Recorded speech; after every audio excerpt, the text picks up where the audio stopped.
बिस्मिल्लाहिर्रहमानिर्रहीम। अस्सलामुअलैकुम वरहमतुल्लाहि वबरकातुह। फ़र्ज़ नमाज और सुन्नत मुअक्किदा नमाज पढ़ने में क्या फ़र्क है?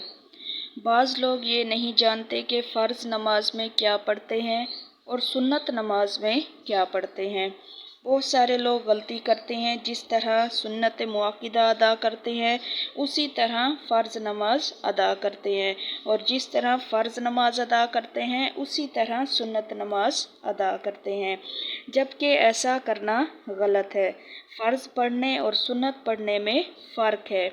इसलिए आज मैं फ़र्ज़ नमाज और सुन्नत नमाज अदा करने का तरीका बयान करूँगी।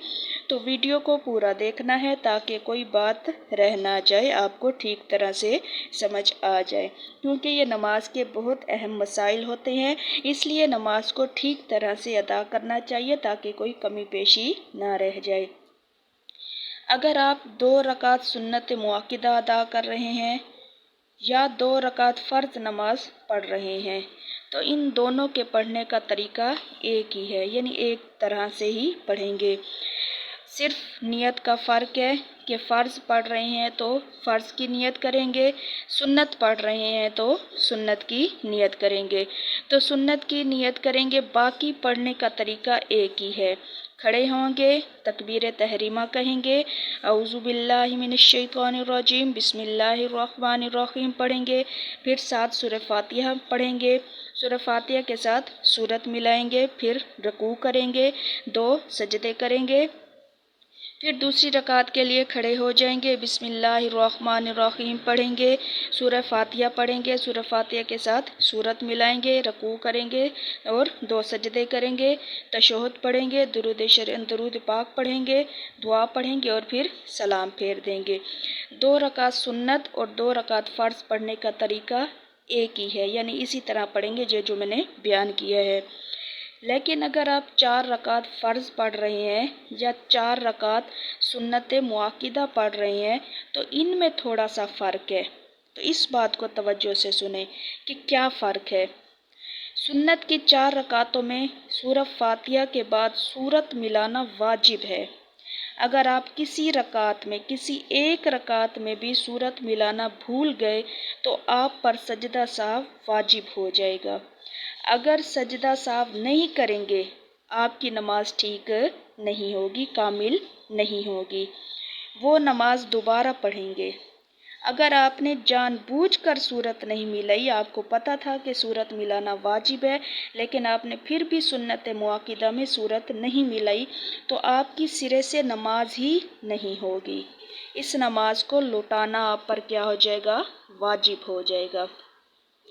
सुन्नत नमाज की 4 रकात में सूरत मिलाना वाजिब है। ठीक है, फिर बता रही हूँ, सुन्नत की चारों रकातों में सूरत के फातिहा के साथ सूरत मिलाना वाजिब है, लेकिन फ़र्ज़ की सिर्फ 2 रकातों में सूरत मिलाना ज़रूरी है।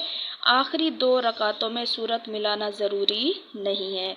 अगर 4 रकात फ़र्ज़ पढ़ रहे हैं तो पहली 2 रकातों में सूरत पढ़ेंगे, यानी सूरह फातिहा के बाद सूरत पढ़ेंगे, लेकिन आखिरी जो 2 रकातें हैं उसमें सूरह फातिहा के बाद सूरत नहीं पढ़ेंगे।